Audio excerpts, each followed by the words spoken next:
Tu vas te mettre en route, toi?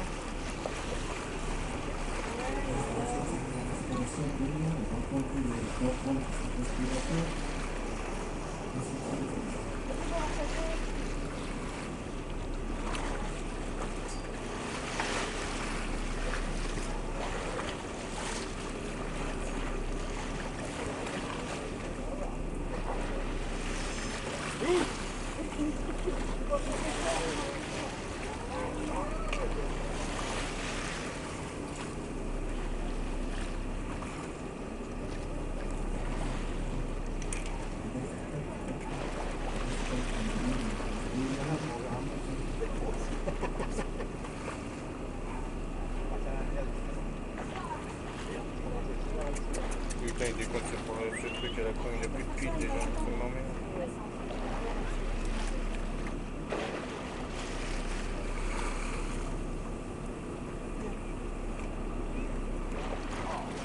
C'est un faux, ouais.